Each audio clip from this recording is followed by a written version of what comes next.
Have you ever wanted to sound a little more, formal or official in German? Or maybe you've just wondered how to say something simple like the friend's house.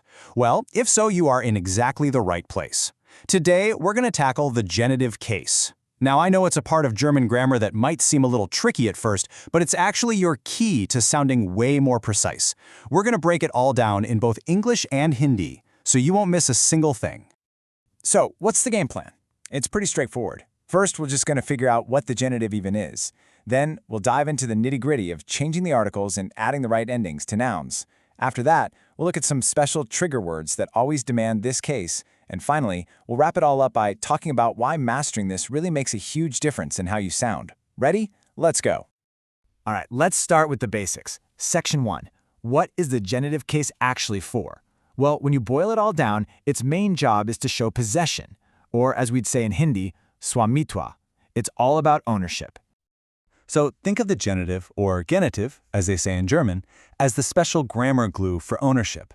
It's literally the tool you use to connect two different nouns and say, hey, this thing belongs to that thing, or this is related to that. It's all about showing that connection. And here's the best part. You already get this concept. You use it all the time in English. We just show it differently, right? We use an apostrophe S like in the friend's house, or we use the word of like in the house of the friend. German just has a dedicated case for it, so when you see das Haus des Freundes, you can just think of it as a slightly more formal way of saying the house of the friend. Simple as that. Okay, now for the fun part, the rules. The very first step in building a genitive phrase is all about the article. You know, that little word like the or that comes right before the noun. That's the first thing that has to change. And boom, here's your cheat sheet. Take a look at the pattern here. For masculine and neuter nouns, so der and das words, they both become des.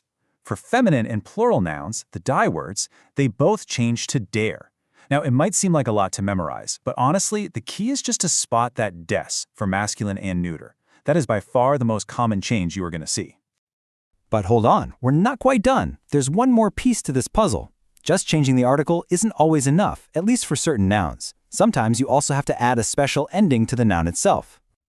So the obvious question is, which nouns are we talking about? Which ones actually need this extra ending? Does it apply to every single one? And here's the answer. And it's actually pretty simple. This rule only applies to masculine and neuter nouns. They're the ones that get an S or an ES tacked onto the end. And the great news? For all feminine and plural nouns, you can just relax. You don't have to add any ending at all. Nothing. Now, you might be wondering, okay, so when do I use S and when do I use ES? Here's a great little rule of thumb. Short one-syllable nouns very often get that ES ending. It just makes them a little easier to say out loud. For longer nouns with more syllables, you usually just add a simple S. Let's see this in action, because that makes it so much clearer. For the book of the teacher, you get das Buch des Lehrers. Lehrer is a masculine noun, right? So the article becomes des, and the noun itself gets that S. See? Same exact logic for the color of the car. Die Farbe des Autos. Auto is neuter, so again you see des and that S ending on the noun. All right, you ready to level up? Because there are certain words in German, we call them prepositions, that basically act like triggers. When you see one of these words, you just know that the noun that comes right after it must be in the genitive case, no exceptions. And here are some of the biggest players on the field. Words like während for during, Wegen for because of, and Trotz for despite. Think of these as automatic signals. The second you use one of them, the noun that follows immediately just snaps into the genitive case. Learning these is such a powerful way to make your German sound much more advanced. Let's try one out. So you want to say during the game. You start with that trigger word, während. Okay? The noun game is das Spiel, which is neuter. So we apply our rules. Das becomes dis, and Spiel gets an S on the end. Put it all together, and you get während des Spiels. Perfect. Let's do one more just to lock it in. Because of the weather. The trigger preposition is wegen. The noun is weather, which is das Wetter, another neuter noun. So what do you get? Wegen des Wetters. See? Once you get the pattern down, it really starts to feel like second nature. Okay, so we've learned all these rules, but let's just step back for a second. Why should you even care? I mean, why go through all this trouble to learn the genitive, and where are you actually going to see it in the real world? And here is the absolute key takeaway. The genitive case is the mark of formal, educated German. You will find it everywhere, in books, in news articles, and in official documents. But here's the little secret.